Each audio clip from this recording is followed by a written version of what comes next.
UK triple murder suspect.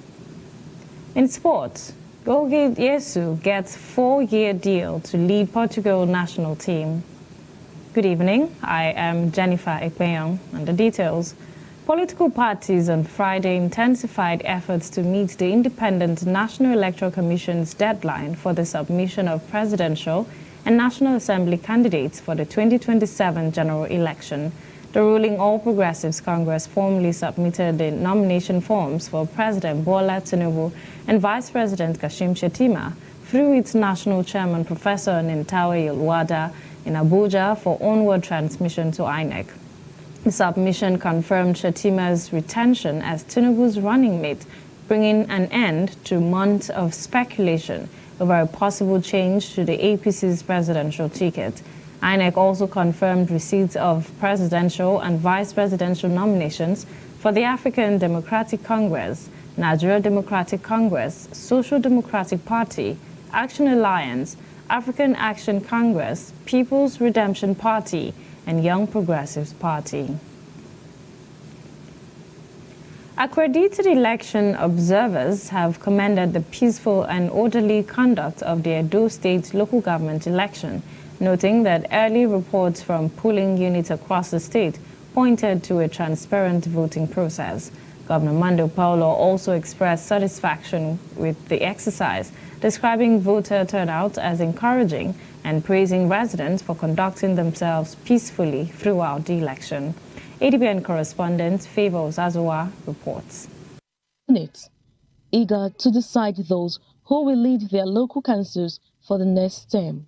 At Udomi Primary School in Eastern Central Local Government Area, Governor Mando Paulo joined all the voters to cast his ballot at about 10:40 a.m., describing the turnout as a strong reflection of grassroots democracy. He urged residents to remain peaceful and allow the electoral process to run its course. The election is going on peacefully and the turnout is very high. You can see what is happening here now too. This is demonstration of grassroots politics, and by the grace of God, a winner must emerge today. Election observers monitoring the exercise across Udomi, Igweben, Ile, Egwari, and other parts of the state reported a calm atmosphere, while voters say they exercised their civic rights without intimidation, attributing the peaceful process to improved security and public confidence. Ready to appreciate the governor of Edo State, Senator Mando Paulo. They are most ready to appreciate him for what they're doing for the people of Ward 10. You can see to yourself that the turn up today, my opinion today, I will want the governor, my governor, the 2.5 million he promised the president, Bola Ahmed Tinubu, it will increase it. Because what I'm seeing today is very, very, very interesting. The election is well prepared for and it's well contested. The election is going on smoothly. As you can see, the accreditation is being done peacefully and the voting is going on simultaneously with the accreditation. Every arrangement prior to this election is well made and no cause of alarm. We just voted. There's no fight, nothing. We are all brothers and sisters here, so we don't have problem here. There's no problem. They came here before 8, thereabouts, yes. With security personnel maintaining order and observers reporting a peaceful process, the early conduct of the Edo local government election reflected growing confidence in grassroots democracy. Well, you can see the atmosphere is filled up of people that are very excited to come and cast their votes. Accreditation started very well and vote has been ongoing and it's still going very well right now as we speak. You can see the mammoth crowd here. This is as a result of what His Excellency, the Executive Governor, has demonstrated in Edo since assumption in office as Governor of Edo State. Stakeholders now hope the calm atmosphere will be sustained through the conclusion of voting and the official declaration of results. In Edo State, Favor Osazua, Adbn News. Still in Edo State, Governor Mando Paulo's nomination of an Igbo community leader as commissioner-designate is drawing fresh reactions, with members of the Igbo community describing the move as landmark in Edo's political history. The development is strengthening the administration's message of inclusive governance as traders and community leaders pledge continued support for the governor's development agenda. Favour Sazua tells us more. Many members of the Igbo community in Edo State say they have contributed to the state's economy without representation at the highest level of government. They now believe that narrative is changing. Following the nomination of businessman and community leader Martin Oli as Commissioner Designate, traders across major markets in Benin City say the appointment reflects Governor Mando Brawolo's commitment to inclusive governance and recognition of every community's contribution to Edo's development. Brawolo has done very, very well. Because of him, we are going to look further to the federal. We are going to consider the federal. I've been here since 1972.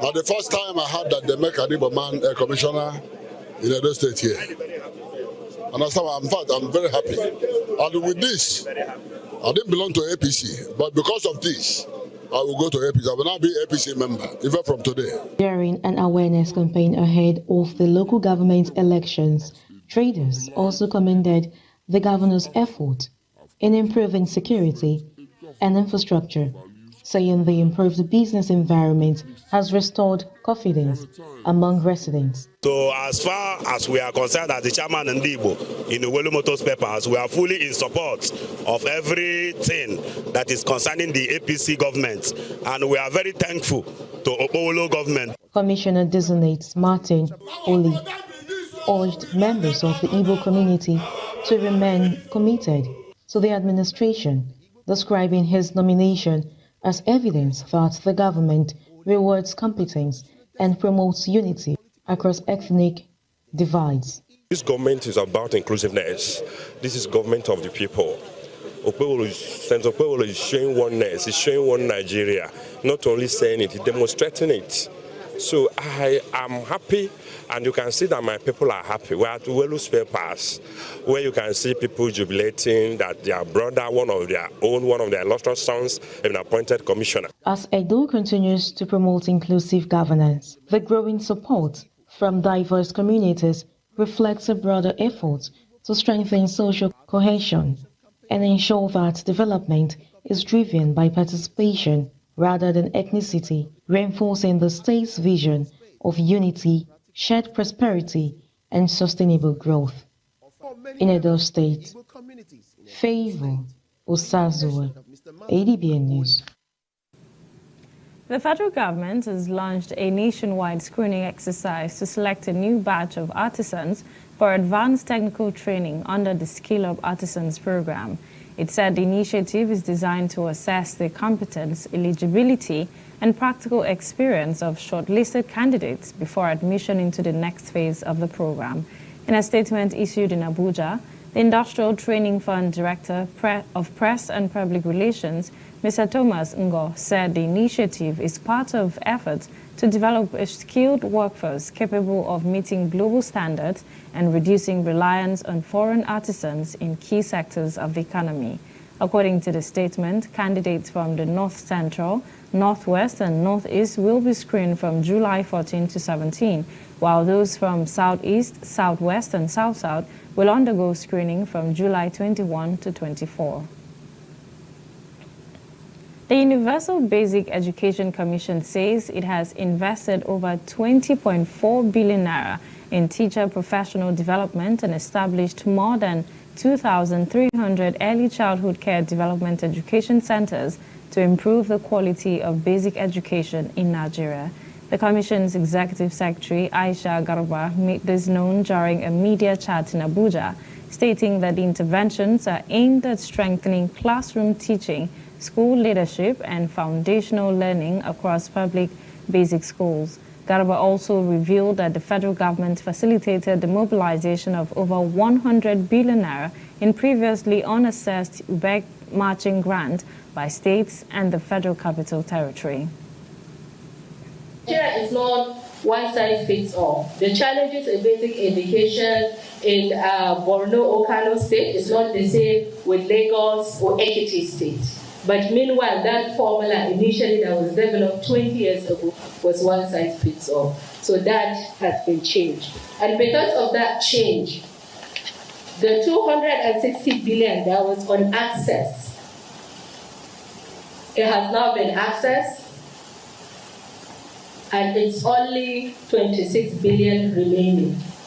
So that means more than 90% has been accessed by states.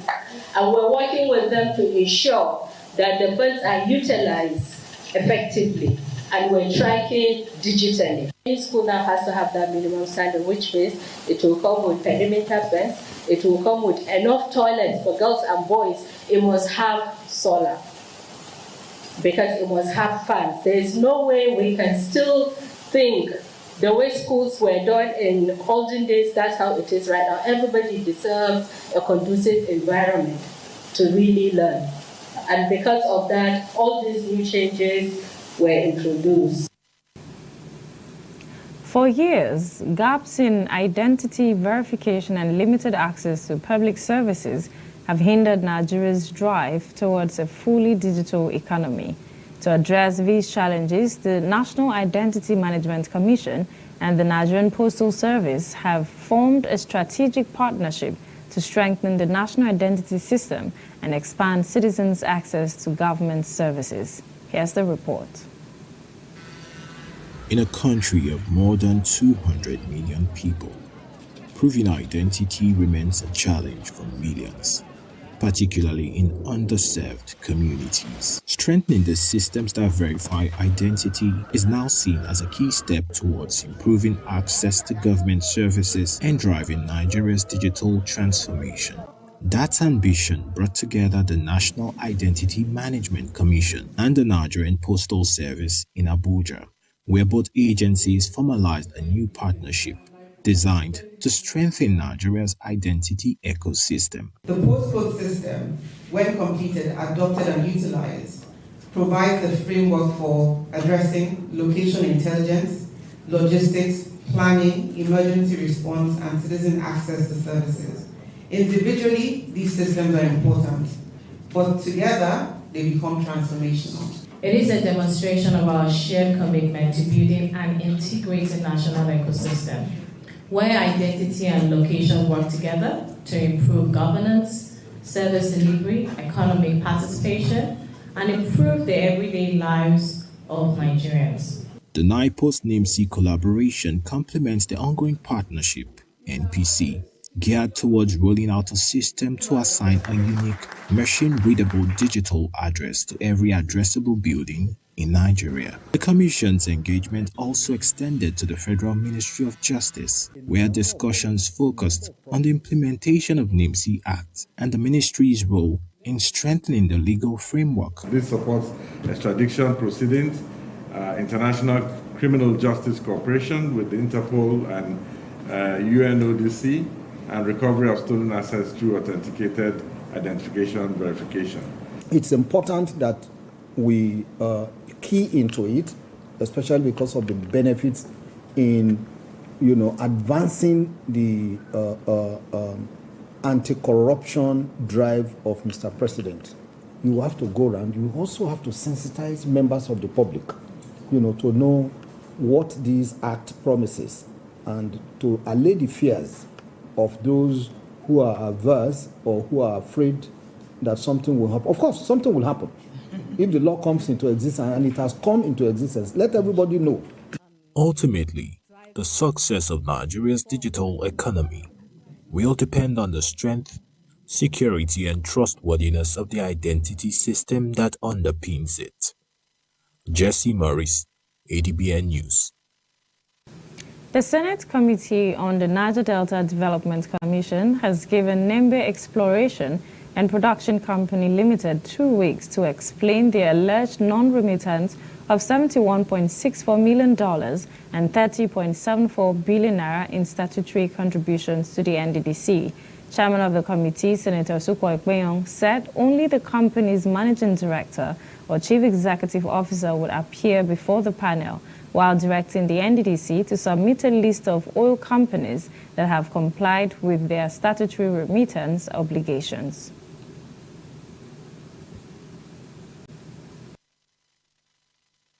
That remittance of 3% by the IOCs or the multinationals and even the national or the local oil and gas companies are being done and adhered to. What we have come to find out that this is actually false. There's a lot of delays in payments and outright non-remittances. This petition that has been brought to us concerning ITO is one that is very concerning. If after years of discussion, negotiation, cajoling, reporting, or getting the EFCC involved, they have been stubborn in the remittance, I think is one that we need to take on and clearly try and get towards a resolution that sends a message to the entire industry. Meanwhile, NDDC Managing Director Dr. Samuel Obuku said poor compliance by some oil companies has constrained the Commission's funding and slowed the implementation of its 2025 and 2026 budget, calling for greater adherence to statutory payment obligations. FCC tried to make them to pay this remittance, as at that time, they only pay a fraction of it. We met with ITO severally. At the time, we thought we were coming close to conclusion and agreement on what it was supposed to be done. Governor Siminalayi Fubara has proposed a 50% increase in overhead allocations to ministries, departments and agencies in the 2026 budget to address rising operational costs and clear outstanding salary arrears owed to civil servants. The proposal is contained in a 1.85 trillion naira 2026 appropriation bill tagged Budget of Resilience for Growth and Development, presented to the Rivers State House of Assembly. Governor Fubara said the budget, which is 24.49% higher than the 2025 estimate, will be funded through internally generated revenue, federation account allocations, and capital receipts, with 413.1 billion naira earmarked for recurrent expenditure, including salaries, pensions, gratuities, insurance, and other government running costs. The revenue is 1,854 billion 248 million 734,475 naira 76 kobo. We will ensure every kobo is spent wisely to deliver service, attract investment, create jobs, provide opportunities for our dear people to flourish. Urge all honorable members, regardless of political affiliation, to support and approve this budget. Meanwhile, the Rivers State House of Assembly has pledged to expedite the consideration of the proposed 1.854 trillion naira 2026 appropriation bill presented by Governor Siminalayi Fubara. Speaker of the House, Martin Ameule, gave assurance after the governor presented a budget tagged Budget of Resilience for Growth and Development to the lawmakers for consideration and approval. Meule acknowledged that the appropriation bill was presented after 6 months of the 2026 fiscal year had elapsed, but assured that the House would give it prompt attention in accordance with the law and in the best interest of the state. Governor Fubara is seeking the Assembly's approval of the 1.854 trillion naira budget to fund government programs and development programs for the 2026 fiscal year. In Akwa Ibom, local government administrators have commended President Bola Tinubu for granting financial autonomy to local government councils across Nigeria, noting that the policy has enabled them to execute impactful projects that improve the lives of the people. The chairman of Ini, Ikono, and Ibionibum local government areas made the commendation on Friday while receiving members of the Akwa Ibom State House of Assembly during an inspection visit. Adbn correspondent David Isong reports. Members of the House of Assembly Committee on Local Government and Chieftaincy Affairs continued their inspection tour in Ini local government area. If you abandon any project, the money is in ruin completely. On arrival at the council headquarters in Edorikbe, Chairman Honorable Nibege Umar showcased key projects executed by his administration, including a 1.5-kilometer council access road, a stadium, and the construction of council offices. And one of the problems that this local government had for a very long time was the fact that this road was not even motorable access road to this council. And there's this culvert up there where we used to have water. If you are coming into this council, you have to bend your trousers. But today, we've been able to construct this 1.5-kilometer road. In Ikona local government area, Honorable Otobong Isien led members of the committee to key projects, including the nearly completed administrative block, police station quarters, 385 open market stalls, and the Arise model farms. This is Ikona admin block. Before now, this is the one we had. And I made it at a foundation level. It had reached DPC though, but at it was left for I think about 17 to 20 years. And at this point, we are on 80%. The committee's last stop was Ibionibum Council Secretariat, where Honorable Asuakak Umar highlighted projects including the inauguration of a school-based sanitation committee, installation of 6 transformers that connected 18 communities to electricity, and the procurement of a 100 kVA generator for the council. Rural electrification. We came into office during my campaign when I was doing assessment across the communities. We realized that more than 50 villages has been disconnected from the national grid. So I started by seeing what I can do to make sure I solve the problem, because electricity is power for sure. In his remarks, Chairman of the committee, Honorable Mfonidong, charged the council chairman to ensure the timely completion of projects initiated by the administration. This committee, we've advised you that don't abandon any project, because the issue is that if you abandon any project, the money is in ruin completely.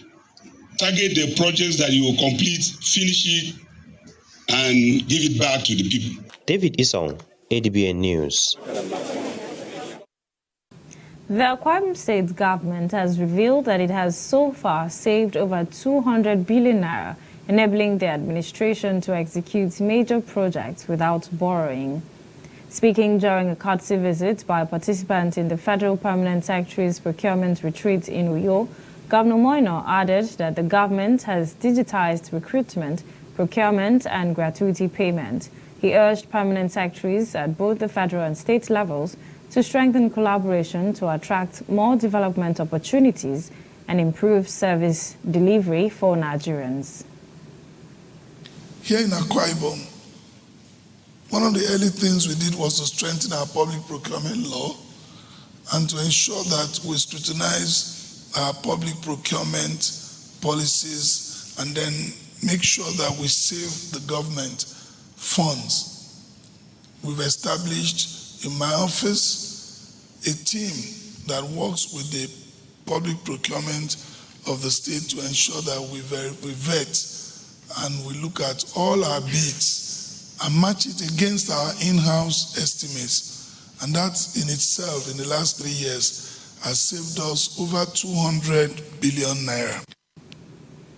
The head of the Civil Service of the Federation, Mrs. Didi Walson-Jag, disclosed that 33 federal permanent secretaries are attending the 4-day procurement retreat in Uyo to strengthen accountability and shift the public service from activity to result through the performance management system and digitization.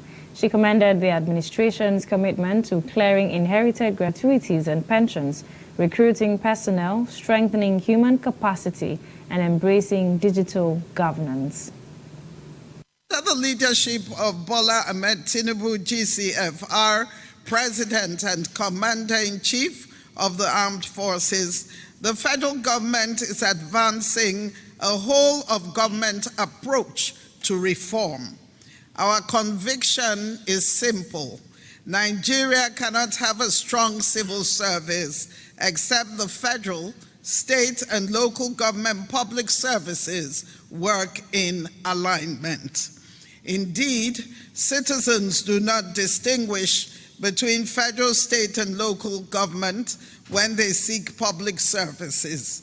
When any public institution fails, they simply say, government has failed. Still from Akwa Ibom, the state governor, Pastor Moino, has called on residents to take responsibility for desilting drains and keeping their surroundings clean as the government intensify efforts to tackle the flash floods affecting parts of the state. The governor, who made the call at the Victor Ota International Airport to Uyo, noted that although the state government would continue to respond through emergency interventions, residents must stop dumping refuse into drainage channels, a practice he described as a major cause of urban flooding. Our correspondent tells us more. Earlier this month, heavy rainfall caused severe flash flooding across major Nigerian cities. The flooding followed official weather alerts from the Nigerian Meteorological Agency, which warned that saturated soils could no longer absorb additional rainfall. In Uyo, the Akwa Ibom state capital, overnight downpours submerged neighborhoods and university hostels, forcing residents to wade through floodwaters to salvage their belongings. Sympathizing with the flood victims, Governor Reno stressed that addressing the challenge requires a shared responsibility between the government and the people. He reminded residents that environmental sanitation begins with keeping the drains in front of homes and business premises free of waste, while the government continues to desilt major stormwater channels and drainage systems. Well, first of all, let me sympathize with the families and homes of those that have been affected by this flash flood. And but beyond that, we also, it's unfortunate that in our climb, when anything happens, everybody is government, which is okay. We are not going to shy away from that responsibility. This same flash flood has happened in Abuja, has happened in Lagos, is happening all over the country. NIMET had warned the responsibility lies between government and the people. We have a responsibility to clean up our surroundings, take away refuse from waterways, unblock all our drainages. We go out on weekends, clean our drainages. These are the things that we should do. And then government will come, those that have to be distilled, they will draw the attention of government, then we'll come and do it. The governor assured residents that the state government remains committed to protecting lives and properties, with contractors already mobilized to flood-prone communities to evacuate stormwater and clear blocked drains. He also urged the public to heed weather forecasts and cooperate with the government to reduce the impact of flooding across the state. Mary Onyemichi, Adbn News. In a related development, Akwa Ibom State government has commenced emergency desilting of blocked drainage channels in Nkemba housing extension, Uyo, following the recent flooding that submerged homes and displaced residents. The exercise being carried out by the Akwa Ibom State Environmental Protection and Waste Management Agency is aimed at restoring the free flow of water and preventing a recurrence of the disaster. Chairman of the agency, Prince Ikem, said the intervention would go beyond clearing roadside gutters to include the adjoining ravine to ensure effective drainage. After His Excellency's marching order, we have started the evacuation as a committee headed by the Deputy Governor, Senator Adbn, PhD. We have the Commissioner for Environment, we have the Commissioner for Works, myself, and a few other persons. So we have started the evacuation. We deployed some machines to different zones as of yesterday. UNK came here, Amite Construction also came here. We had Bulletin on Asongoma and different other places. And here is what we call the Nkemba Trough. So we are trying to desilt this axis it will take us to Ikodepenego through to University of Yoravin. So as you can see, the work is ongoing, and we pray God to give us clement weather so that we can desilt this entire stretch. The Commissioner for Environment said indiscriminate dumping of refuse into drainage channels remains a major cause of flooding and urged residents to adopt proper waste disposal practices. Flood is a natural phenomenon.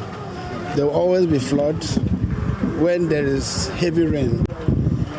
But as a state, we sent out early warning signals that we are expecting this flood. We did advocacy, but unfortunately it happened.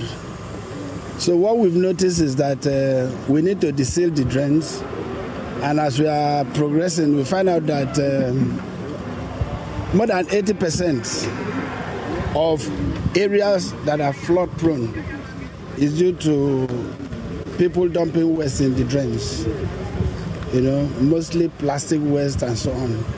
So we are doing the best we can to make sure that we open up the channels so that subsequently there will be no flood. The village chief of Nkemba commended the government's swift response and appealed for improved waste management support in the community.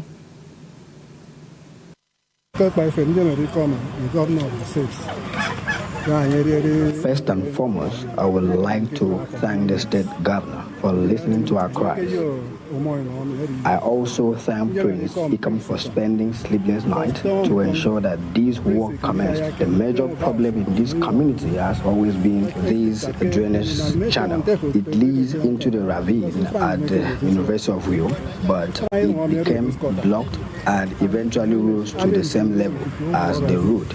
Prince Ikam's decision to begin work at the block section was a wise one, and it will help reduce the risks of flooding in this area.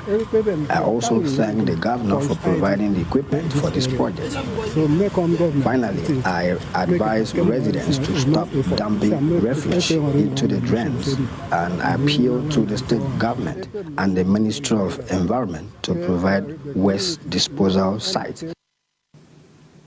Residents expressed hope that the ongoing desilting exercise will reduce the risk of future flooding and protect lives and properties during subsequent rainfall. You're still watching Adbn TV News at 7. Stay with us for more stories after the break.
Welcome back, and now to other stories. Professor Nentawe Yelwada, National Chairman of the All Progressives Congress, has commended the Nigerian Armed Forces and other security agencies for rescuing abducted pupils and teachers from Oriwe local government area of Oyo State.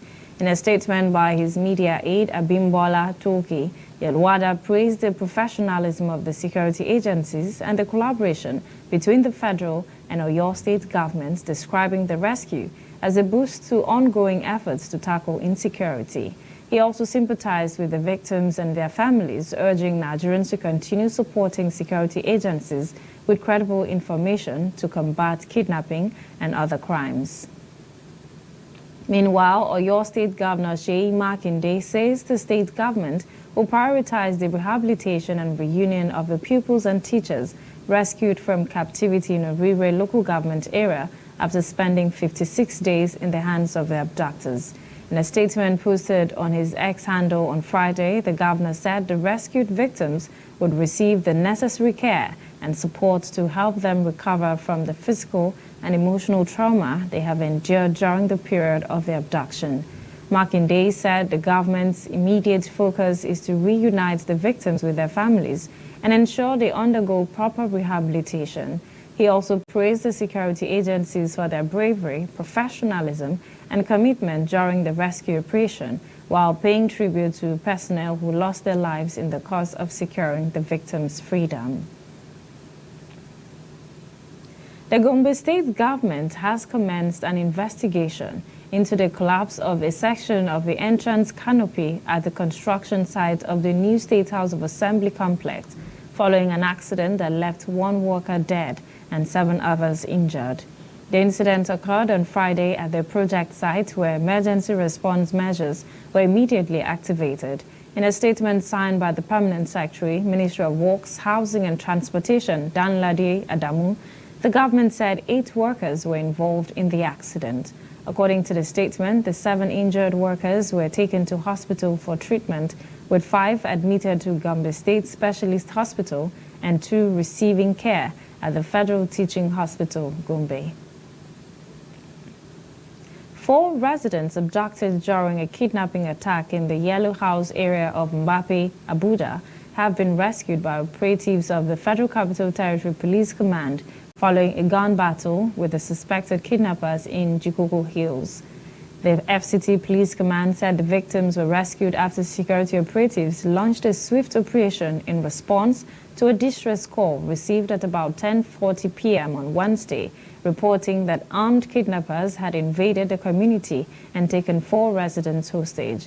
In a statement issued on Friday by the FCT Police Public Relations Officer Josephine Ade, the command said the Commissioner of Police, Ahmed Sanusi, immediately deployed operatives of the anti-kidnapping unit, personnel from the Katampe and Gwape divisions, as well as officers of the 24 Police Mobile Force Squadron to track the kidnappers and secure the victims' release. The National Drug Law Enforcement Agency has called for stronger collaboration among government, communities, and traditional institutions to protect the girl child from drug abuse and other social challenges. NDLEA Chairman, retired Brigadier General Buba Marwa, made the appeal in Kaduna during the presentation of the In the Shadow of the Neem Tree, a book written by Barrister Miriam Marwa Abdu. Marwa said poverty, abuse, and limited access to education increase the vulnerability of women and young people to drug abuse, stressing the need to empower girls through education and collective action. The agency said the book also highlights the dangers of early marriage. The Director General of the National Institute for Cancer Research and Treatment, Professor Usman Aliu, has called for stronger collaboration among governments, health institutions, to address the growing burden of cancer in Africa. Speaking at the Best of ASCO Africa conference organized by the National Institute for Cancer Research and Treatment in partnership with the Africa Organization for Research and Training in Cancer, Aliu said Africa already has proven strategies to reduce cancer deaths but lacks effective coordination to implement them. He stressed the need for evidence-based investments that prioritize cancer prevention, early diagnosis, and timely treatment, noting that improved coordination is essential to achieving better outcomes. Academic activities at Adekunle Ajasin University, Akungba Akoko, Ondo State, have been suspended following an indefinite strike by members of the Academic Staff Union of Universities over the non-payment of May and June 2026 salaries. In a statement,